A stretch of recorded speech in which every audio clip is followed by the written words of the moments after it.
Oremos. Senhor nosso Deus e Pai querido, muito obrigado pela bondade do Senhor em nossas vidas. Te agradecemos pelo privilégio que o Senhor nos deu de podermos louvar Teu santo nome, acalmando assim nosso espírito para receber da Tua palavra, Senhor. Pedimos que a Tua palavra possa encontrar morada em nossos corações para produzir frutos e assim possamos ser obedientes a ela para a glória do Teu santo nome. Nós oramos agradecidos em nome do Teu Filho amado, nosso Senhor e Salvador, Jesus Cristo. Amém. Pois bem, irmãos, nós estamos fazendo estudo expositivo no livro de Mateus, estamos estudando o capítulo 6, Mateus capítulo 6, domingo passado nós paramos no versículo 15 e hoje vamos dar continuidade a partir do verso 16. Mateus capítulo 6 e verso 16. Ele vai começar aí falando sobre o jejum, vai tratar também de outros assuntos, né? Mas vamos aí por partes. Mateus 6 e 16 diz assim a palavra de Deus: Quando jejuardes, não vos mostreis contristados como os hipócritas, porque desfiguram o rosto com o fim de parecer aos homens que jejuam. Em verdade vos digo que eles já receberam a recompensa. Então você observa aí que você, não só pelo fato de jejuar, quer dizer que você está agradando a Deus. Não é só jejuar. É como você pratica o jejum. Se você praticar da maneira errada, você está sendo como hipócrita, né? Se você se mostrar contristado, que você quiser demonstrar para as pessoas que está jejuando, você está se assemelhando aos hipócritas. Então não é fazer o jejum de qualquer jeito, é jejuar segundo a vontade de Deus. Esses hipócritas que jejuavam, eles tinham uma finalidade, né? Eles queriam parecer aos homens que jejuavam, né? Então eles queriam demonstrar para as pessoas que estavam sendo pessoas piedosas, porque jejuavam. E não é assim que deve ser feito o jejum. Não deve ser para aparecer para as pessoas, se mostrar para as pessoas como se nós fôssemos um crente, né, muito dedicado a Deus, muito espiritual, e assim estar divulgando para as pessoas que nós jejuamos. O jejum ele tem um propósito. Quando você vai jejuar, ele tem um propósito, certo? E o propósito não é se mostrar para as pessoas que jejuam, certo? Então essas pessoas elas já receberam a recompensa dos homens, então não vão receber nenhuma recompensa de Deus. Se não vão receber nenhuma recompensa de Deus, será que serão ouvidos? Também não, certo?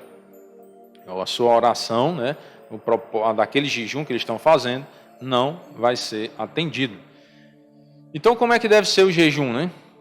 Tu, porém, quando jejuares, unge a cabeça e lava o rosto, com o fim de não parecer aos homens que jejuas, e sim ao teu Pai em secreto. Então somente você e Deus devem saber que você está jejuando, somente. Não é mostrar para as pessoas, com o fim de não parecer aos homens que jejuas. Então lava o rosto, tira essa tristeza, né, vamos dizer assim, às vezes a dor no estômago de estar sem comer por muito tempo, e não dê a aparência para as pessoas que você está jejuando. Somente Deus deve saber que você está jejuando. Irmão, mas eu sou casado.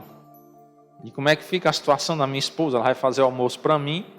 Como é que eu vou esconder dela que eu estou jejuando? E aí, será que um homem casado não pode jejuar porque ele não pode ficar em secreto somente com Deus? A mulher vai ficar sabendo, né, que a mulher vai fazer o almoço e o rapaz não vai comer? O marido não vai comer, né?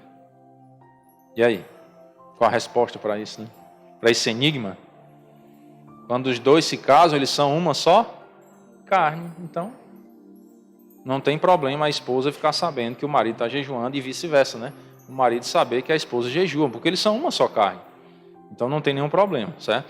O problema é demonstrar para as pessoas de fora que você está jejuando. Mas os da sua casa ali, a sua esposa, né, o marido, como é que eles não vão ficar sabendo?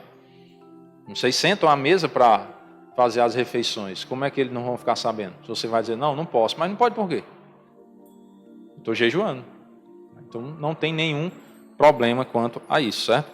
Você não tem como esconder da esposa que você está jejuando e a esposa não tem como esconder do marido, certo? São uma só carne. Então, observe, irmãos, qual é o propósito do seu jejum. Irmão, eu estou jejuando porque eu quero alcançar uma graça de Deus e vou importunar a Deus naquele dia do jejum, orando bastante, pedindo a Deus que Ele me dê naquela graça. É errado jejuar com esse propósito? De orar para alcançar uma graça de Deus, sim ou não? Não, irmãos, não é errado. Você quer alcançar uma graça e você diz assim, eu vou jejuar hoje, né, com esse propósito de alcançar essa graça. Nenhum problema. Mas será que nós só jejuamos, todos os nossos jejuns são com esse propósito? Somente de alcançar a nossa vontade, o que nós queremos, e expor a Deus o que nós queremos? Aí é onde está, né, o grande segredo. Será que nós já tiramos um dia assim de jejum para orar, para que nós pudéssemos fazer a vontade de Deus e não a nossa? Ou seja, ter um objetivo mais espiritual, de entender o senhorio de Cristo na nossa vida, e assim nós fazermos o que Ele quer. Senhor, eu vou fazer o jejum hoje para entender a Tua vontade na minha vida nessa área, determinada área lá que você está com, né, alguma dificuldade para resolver, um problema, às vezes familiar, não sei, de saúde ou financeiro, não sei.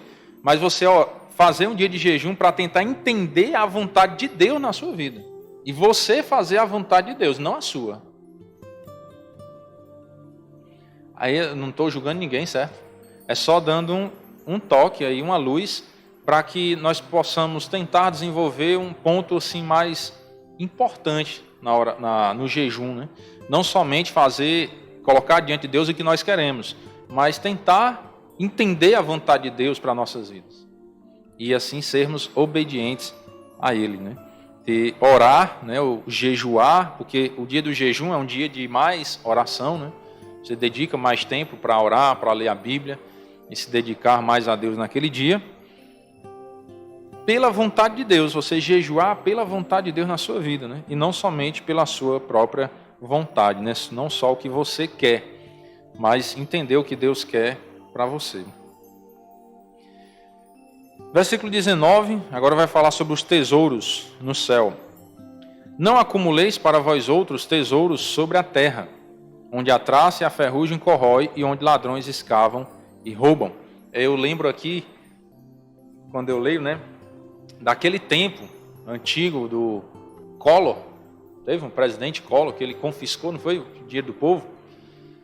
Teve gente que se matou, teve gente que entrou em depressão, teve gente que ficou bilé, né, louco, porque tudo que tinha o presidente passou a mão, né, comeu o dinheiro do povo.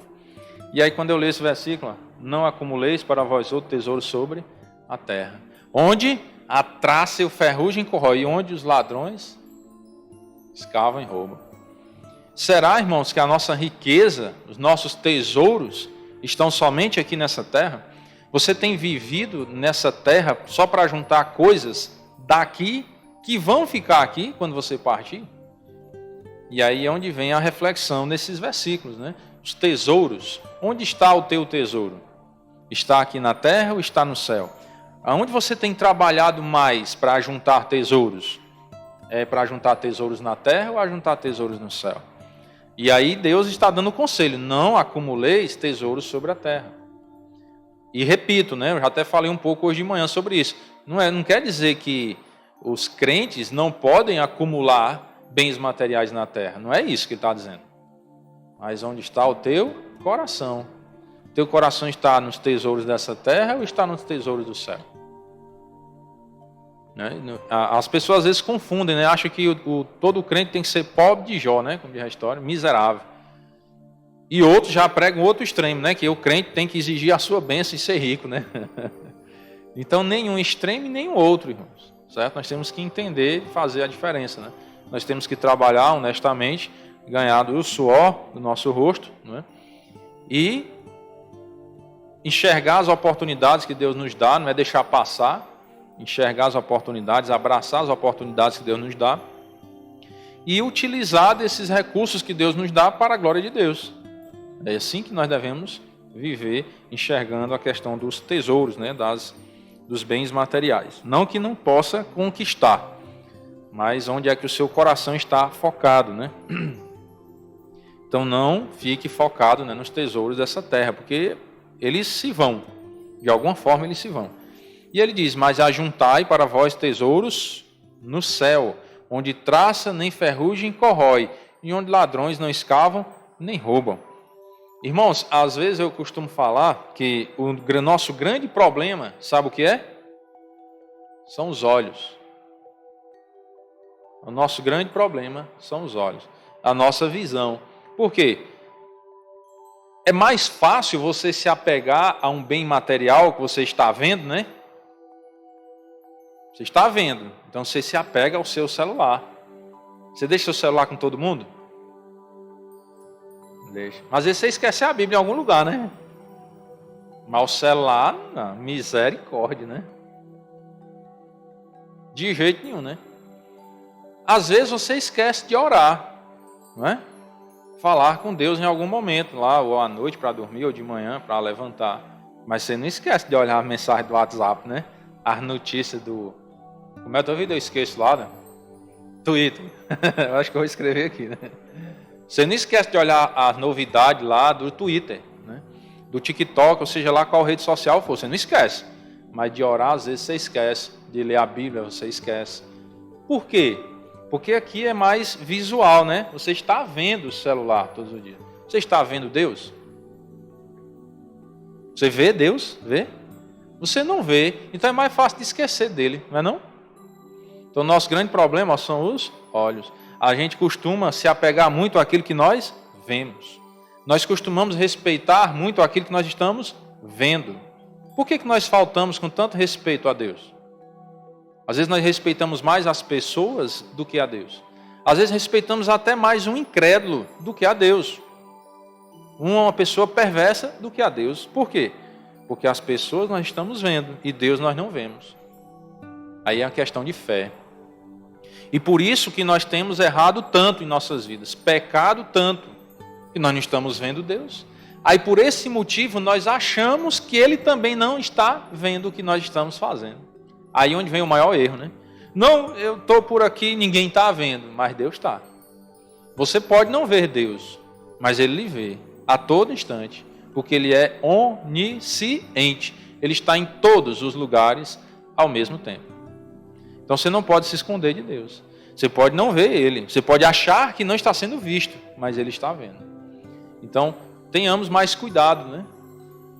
Que nós fazemos, ou que deixamos de fazer também, que se a gente deixar de fazer o que é certo, também é pecado, né? Que é o pecado de omissão, é você se omitir de fazer o que é certo, porque Deus está vendo todas as coisas. Então, cuidado, procure juntar tesouros lá no céu. Você não está vendo o céu, você já foi lá? Não. Mas você sabe que ele existe por meio da palavra de Deus. A palavra de Deus diz que existe. As ruas lá são de ouro, ó, em portas de pérolas. E por aí vai, né?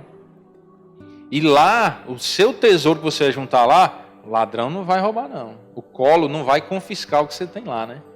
Nenhum presidente vai confiscar o que você vai juntar lá, não. Certo? Então, observe, irmãos. Por que nós não ajuntamos mais tesouros no céu? Porque nós não vemos. Eu não estou vendo. Não é? Meus tesouros lá são o quê? Os meus galardões, as recompensas. Ou seja, é a recompensa pelas boas obras que eu faço em Cristo. E aí, como eu não estou vendo, se ajuntando, eu às vezes não trabalho tanto para isso, né? Eu trabalhar para juntar dinheiro aqui na terra é mais fácil, que eu abro lá o aplicativo do banco, né? Porra, tá aumentando, né? Aí eu me animo e vou trabalhando para juntar mais, porque eu estou vendo, tá lá. E lá no céu? Por que eu não trabalho mais para juntar mais? Porque eu não estou vendo, né? Então, cuidado. Não é porque você não vê que não existe. Não é porque você não vê que não é importante. E às vezes mais importante, e às vezes não, sempre, né, mais importante do que o que você está vendo aqui na terra. E os tesouros no céu, o ladrão não vai roubar, o ferrugem não vai corroer, ele não vai se acabar nunca, né, ele vai permanecer para sempre. E aí ele vem dar uma explicação, porque onde está o teu tesouro, aí estará também o teu coração. Olha como isso aqui é profundo, irmãos. Onde é que está o seu tesouro? É na terra? Então o seu coração está onde? Na terra, nas coisas materiais aqui desse mundo, nas coisas passageiras. Se o seu tesouro está nos céus, então o seu coração está onde? Nos céus. Onde está o teu tesouro, aí estará também o teu coração. E onde é que você quer que o seu coração permaneça? Na terra ou no céu? Então você tem que juntar tesouros lá no céu. Porque onde está o teu tesouro, aí está o teu coração. Então foque nisso, né? Em juntar tesouros nos céus, em trabalhar para Cristo, para Deus, em se envolver nas coisas de Deus, na obra do Senhor. Em participar dos trabalhos da igreja, congregar, orar, ler a Bíblia, juntar tesouros nos céus. Porque o teu coração estará lá. Né? Onde está o teu tesouro, aí estará também o teu coração. Versículo 22 vai falar sobre a luz e as trevas. Né? Versículo 22 e 23. São os olhos, olha o que eu vinha falando. Os olhos, a lâmpada do corpo. Se os teus olhos forem bons, todo o teu corpo será luminoso. Se, porém, os teus olhos forem maus, todo o teu corpo estará em trevas. Portanto, caso a luz que em ti há sejam trevas, que grandes trevas serão. Irmãos, preste bastante atenção. Como eu tenho que ver as coisas? Esse versículo está mostrando, né? Se os teus olhos forem bons, todo o teu corpo será luminoso. Olha aí como é interessante. O que você vê, não o que você vê. Como você vê as coisas, vai refletir no seu corpo. Ou seja, na sua vida. Como você enxerga as coisas. Agora, se você só enxerga coisas más, o teu corpo estará em trevas. Eu vou tentar dar um exemplo, né? A gente vê muito isso na escola entre crianças, né? As crianças não gostam de se xingar, né? Apelidar um ao outro, né? Aí um menino chega pro outro, que é meio fortinho, né? Aí diz, ei, baleia. Aí o menino é queima ruim, né? Ah, baleia, vai, palito de dente, né? Já houve esses dois apelidos lá na escola. A gente já tratou esse assunto, né? Lá, resolvemos. Mas houve esses dois apelidos lá. Aí um chamou o outro de baleia, aí a baleia ficou com raiva e chamou o outro de palito de dente, né? Mas espera aí. Vamos refletir nesse versículo. Se os meus olhos forem bons, todo o meu corpo será luminoso. Presta atenção. O menino lá que foi chamado de baleia, se ele enxergar essa situação com bons olhos, o bichinho não sabe nem o que está dizendo, né? É um coitado. Deixa para lá. Pronto, né? Ele vai ficar de boa, né? De boa. Não tem nenhum problema. Ele é baleia? Não. Então o cara está mentindo a respeito dele. Então não tem nenhum problema com isso. Se os olhos forem bons. Se os olhos forem maus, palito de dente, eu vou lhe dar uma surra, né? Ou então vai ficar com aquilo na cabeça, né? E vai às vezes ter um problema psicológico, depressivo, vai achar que está sofrendo bullying, né? Que agora é o nome para outra coisa que um dia eu disse lá na reunião dos pais, eu não vou dizer aqui não, vai ficar pesado, né? Inventaram esse nome bullying, né? Agora, antigamente a gente chamava de outra coisa, mas hoje é bullying, né? Eles botam um nome bonito aí. Aí, se o menino levar isso aí a sério, ele pode até adoecer de problemas psicológicos. E aí, às vezes, vai até para o psicólogo fazer tratamento e tudo. Porque os olhos foram maus. Não estou dizendo que quem apelidou não tem culpa não, viu? Eu estou dizendo que quem é apelidado, ele pode amadurecer a sua mente e ter os olhos bons. E todo o corpo ser luminoso. Se os olhos forem maus, o corpo vai estar em trevas. Se a pessoa chegar para mim e me chamar de careca. Ô rapaz, bom dia, tudo bom? Eu sou careca, oxente, qual é o problema? Né? Ei, 4 olhos. De boa, eu tenho 2 naturais e 2 artificiais, nenhum problema com isso. Certo? Como nós lidamos com as coisas é que vai resultar no nosso corpo. Porque tem pessoas que enxergam tudo mal, tudo é coisa ruim, reclama de tudo. Já viram alguém assim? Não, né? Tem gente que reclama de tudo. Porque tudo que ele vê um defeito para reclamar. E aí é uma pessoa que às vezes vive muito estressada, às vezes é uma pessoa que tem problema de ansiedade, de nervo, pressão alta e às vezes problema psicológico. É ou não é? Refletindo no corpo. O que você vê, como você vê, vai refletir no seu corpo. Às vezes vai lhe adoecer. A forma como você vê as coisas traz doenças sobre o seu corpo. Será que isso é bom? Não, né? Então cuidado. Quando os seus olhos quiserem ser maus, você diz, basta, não quero mais, chega, né?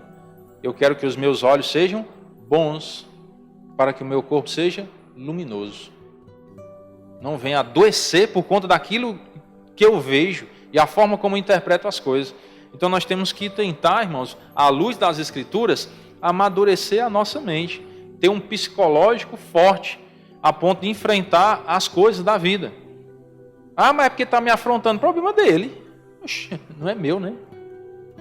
E às vezes a gente vê muito isso em criança, né? As crianças, porque disse que meu cabelo é de fogo, agora não tem cabelo vermelho, porque o coitado às vezes não sabe dizer nem a cor, aí diz que é de fogo, né? Aí o outro acha ruim. Se os pais ensinassem os filhos a amadurecer, seria mais fácil deles lidarem com a vida. Mas eles têm pai que, meu filho, eu vou falar com a direção da escola, porque disseram que a minha filha tem cabelo de fogo. Aí dá vontade de dizer, vem cá, minha filha, que cor é o cabelo da tua menina, né? Vermelho, é cor de fogo mesmo. Mas a geração nossa, né, não todos, mas alguns são muito pequenos de mentalidade. E aí criam um problema em tudo no mundo, né? Em vez de solucionar problemas, não, então são criadores de problemas. E nós temos que viver, irmãos, com uma visão de solucionar as coisas, solucionar os problemas da vida. E não criar problemas, não aumentar os problemas, mas facilitar a vida, né? Procurar resolver os problemas e facilitar a nossa vida. E não estar dificultando, certo? O maior culpado, né, pelos nossos problemas somos nós mesmos, não é ninguém não, certo? Somos nós. Porque eu não sou obrigado a responder a uma afronta que alguém me faz. Sou? Sou obrigado. Ou passando na rua, alguém me xinga, me esculhamba, diz um monte de coisa comigo. Eu sou obrigado a dizer alguma coisa? Sou. Eu só digo se eu quiser dizer. Aí é uma escolha minha. Responder a afronta ou não. Então, eu posso criar um grande problema. Briga no trânsito, já viram? É só orgulho, irmão, daquilo ali. Se não aconteceu nada, não barrou um no outro, vamos embora, rapaz. Mas não, faz questão de ir lá, meter o dedo na cara do outro, irresponsável, filho não sei de quem, né? Diz um palavrão desse tamanho, para afrontar, que é para ver se desconta a raiva, o susto, o medo que passou ali. Para quê? Vai resolver? Não, vai aumentar o problema, certo? Então, temos que procurar ter os olhos bons, e o nosso corpo será luminoso. Irmãos, a Bíblia é fantástica. Só basta você prestar atenção, estudar, prestar atenção e seguir o conselho. E aí você vai se dar bem. Versículo 24. Ninguém pode servir a 2 senhores.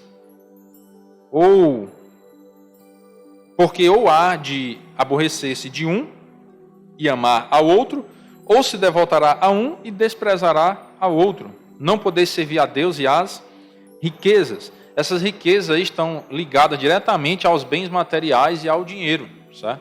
Você não pode servir a Deus e ao dinheiro, né? Ou você serve a um ou a outro. E aí, repito, não está dizendo que você não deve trabalhar para ganhar dinheiro. Está dizendo que você não pode colocar o dinheiro no lugar de Deus na sua vida. É isso que está querendo dizer, certo? Você não pode colocar o dinheiro no lugar de Deus.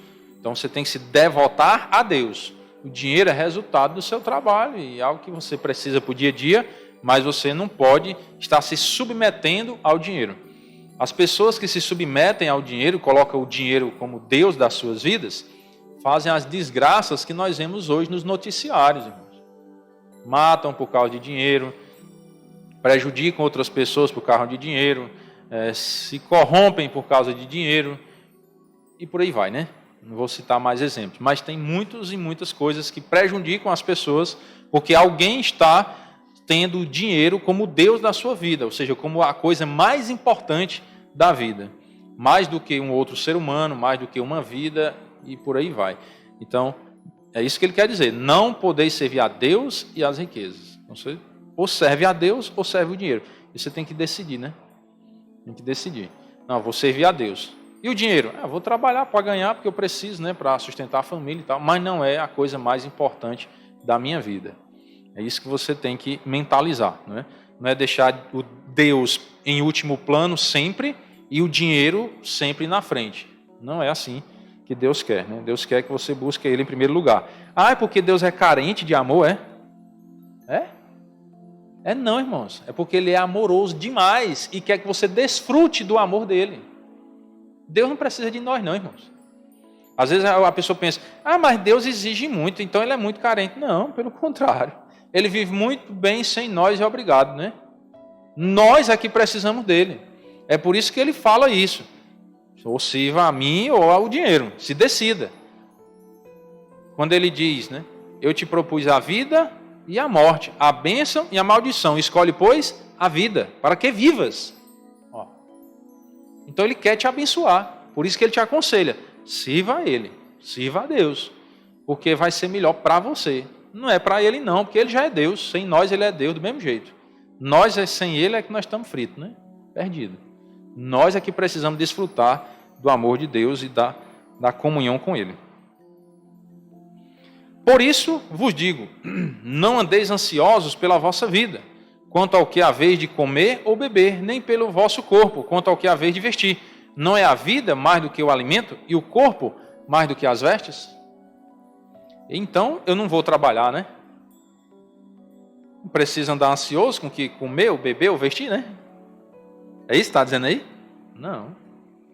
Está dizendo que a comida, a bebida e as vestes não é o mais importante. Não são as coisas mais importantes. Mais importante é a vida e o corpo.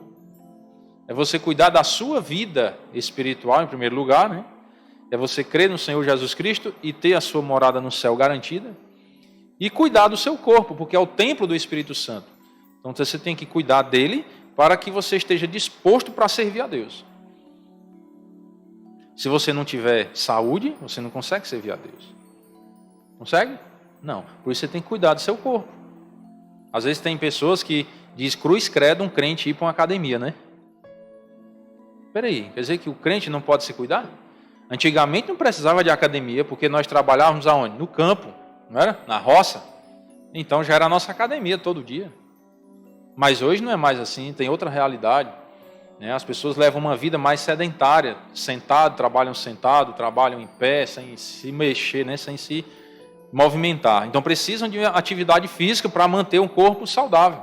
E alguns optam, né, por academia, outros por caminhada, corrida, arte marcial e por aí vai. Cada um tem o seu hobby, né, a sua preferência de atividade física para manter o seu corpo saudável. Isso é errado para um crente? Não.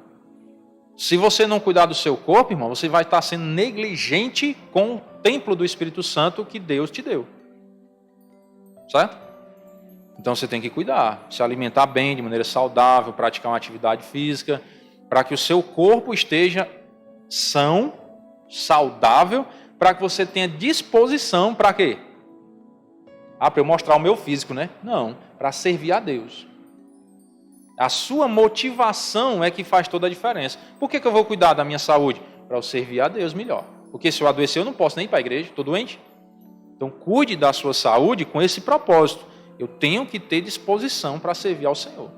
Não é, eu vou cuidar do meu corpo para eu ficar bonitão, malhadão, para eu dar de camiseta regata, mostrando os músculos. Isso é vaidade, aí é pecado, viu? Isso aí é pecado. Certo? Porque você vai estar provocando outras pessoas a pecar, a desejar o seu corpo. Aí isso é errado. A mulher vai malhar para ter as colchonas grossas, para andar com as calças bem apertadinhas, ou então uma sainha curta para mostrar para os outros. É pecado isso aí. Isso é pecado. Certo? Mas se você malha, você pratica qualquer que seja a atividade física para ter um corpo saudável para servir a Deus, aí não é pecado não. Porque o seu propósito é diferente, né? A sua motivação. Então você pode fazer a mesma coisa para a glória de Deus e a mesma coisa para a glória do diabo. Certo? É questão da motivação, o propósito de fazer aquilo. Certo? Então cuide do seu corpo, cuide da sua alimentação, porque isso é importante, né? A sua vida, o seu corpo são importantes para a glória de Deus, se assim você quiser usar. Certo? Agora cuidado com a vaidade, viu? Cuidado. Porque às vezes você começa e aí se deixa levar pela vaidade e acaba fugindo de Deus. E cuidado, se conheça, né? Se conheça também. Se você sabe que não vai se aguentar de ficar com o corpo todo saradão, então faça só uma caminhada, né? Certo? Porque às vezes tem gente que não se aguenta não. Se olhar no espelho e ver que está todo bombado, opa, rapaz, eu estou o bichão, né? Aí cuidado, porque o pecado, ele está assim, ó, batendo na porta, né? Satanás ruge como leão, pronto para nos devorar. E você tem que se conhecer e saber os seus limites, até onde você pode ir, certo? Observai as aves do céu, não semeiam, não colhem, nem ajuntam em celeiros, contudo vosso Pai Celeste as sustenta. Porventura não valeis vós muito mais do que as aves? Aqui Deus não está alimentando a preguiça, viu? Ele não planta, as aves não plantam, não colhem, e Deus sustenta, então também não vou plantar e nem colher, ou seja, não vou trabalhar, né? Deus está dizendo isso não. Deus está demonstrando o cuidado que Ele tem com todos, até com aqueles que não trabalham, porque não necessitam de fazer isso. Você vai ver um passarinho plantando um pé de milho, ele vai ficar lá pastorando, espantando os bichos para colher? Não. Ele criou um ciclo, né, que os homens plantam e tudo, e as aves do céu têm o seu alimento. Ele está dizendo que Ele cuida de você. É isso que Ele quer dizer. Confie nele. Faça a sua parte e confie nele, que Ele vai fazer a dele. É isso que Ele quer dizer aqui, certo? Está alimentando a preguiça não. Pelo contrário, Ele condena a preguiça. Deus condena a preguiça. Vai ter com a formiga, ó preguiçoso, e ser sábio. Então você tem que trabalhar duro com sabedoria. Não é só com espinhaço como o jumento, né? O jumento não é que leva carga, né? Estou esculhambando ninguém não, viu? Pelo amor de Deus. Porque o jumento é que bota só no espinhaço e ó, vai embora, né? Então a gente tem que trabalhar duro, né? Como o jumento, de carga mesmo, pesado, mas com sabedoria. Com sabedoria. Ou seja, eu tenho que saber onde eu vou aplicar o meu dinheiro. Como eu vou utilizar esse dinheiro. Não é pegar, não, porque eu já ganhei e posso estourar de qualquer jeito. Negativo, certo? Você tem que aplicar com inteligência, para que esse dinheiro ele possa render mais, possa se multiplicar até. Qual de vós, por ansioso que esteja, pode acrescentar um côvado ao curso da sua vida? Então é como ele está dizendo isso, não adianta você trabalhar sem ser para a glória de Deus, porque se você ficar ansioso com essas coisas, você não pode mudar nada. Você não pode aumentar um dia da sua vida, um minuto. Você não pode mudar isso. Já está tudo lá, programado na mente de Deus, como Ele quer que seja. Você não pode aumentar nada. Então, trabalhe para a glória de Deus e deixe Deus fazer a parte dele. E por que andais ansiosos quanto ao vestuário? Considerai como crescem os lírios do campo, eles não trabalham nem fiam. Eu, contudo, vos afirmo que nem Salomão, em toda a sua glória, se vestiu como qualquer deles. Ora, se Deus veste assim a erva do campo, que hoje existe e amanhã é lançada no forno, quanto mais a vós outros, homens de pequeno quê? Então quer dizer que Deus está fazendo você refletir que Ele quer de você o quê? A fé, irmãos, está aí, ó. Não é não? Presta atenção no contexto, ó. Não fica ansioso e tal, eu cuido de vocês, assim como eu cuido das aves, dos lírios e tal, homens de pequena fé. Então Deus está confrontando que a nossa fé é pequena. Ele quer que nós tenhamos mais fé nele. E fé significa o quê? Confiança. Então Deus quer que você confie mais nele. O que esses versículos querem nos ensinar, irmãos, é justamente isso. Não é que você seja preguiçoso, ou isso, aquilo, outro, ou que você tem que trabalhar demais, não. Você tem que confiar em Deus.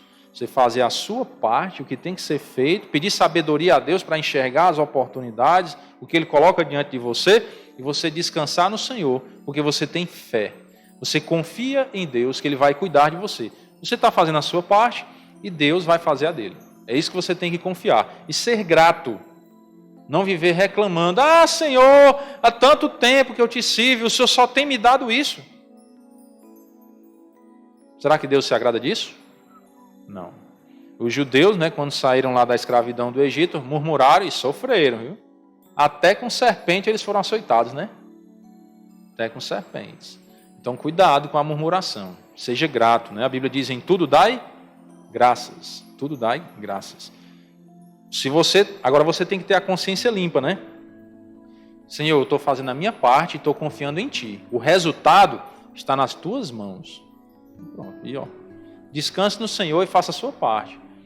E seja agradecido por tudo que Ele vai concedendo a você.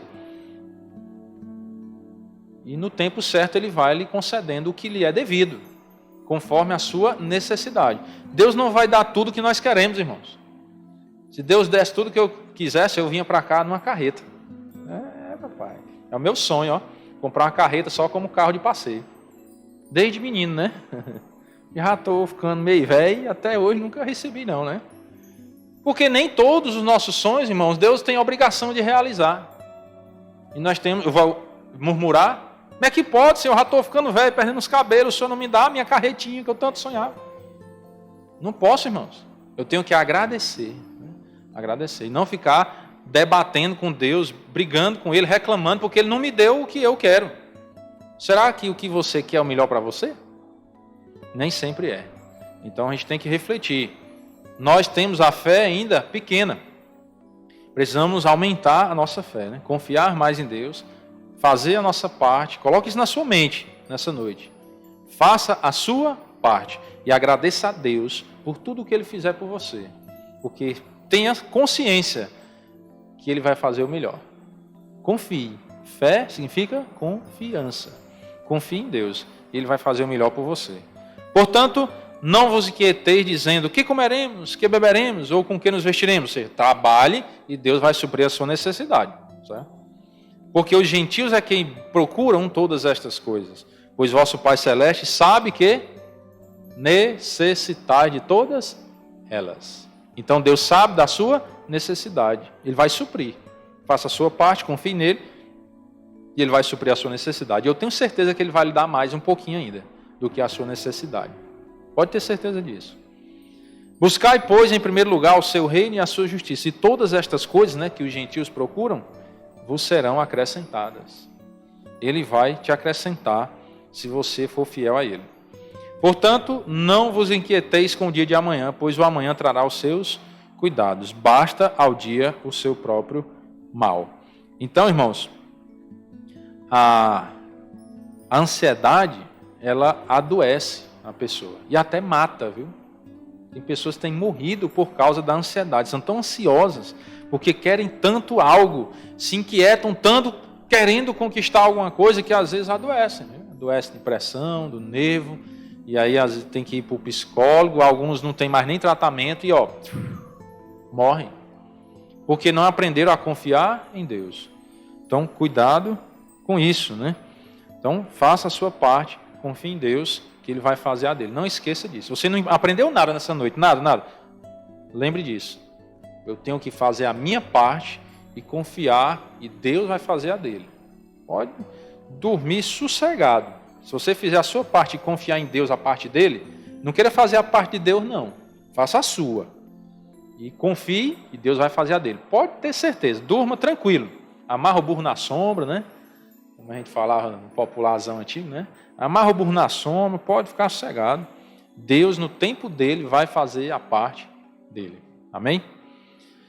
Vamos orar. Senhor, nosso Deus e Pai querido, muito obrigado, ó Pai, pela Tua palavra. A Tua palavra nos dá o conforto, o consolo para a nossa alma, para as nossas inquietudes, nas nossas ansiedades. E nos ensina, Pai, a confiar no Senhor, porque o Senhor é bom e a Sua misericórdia dura para sempre.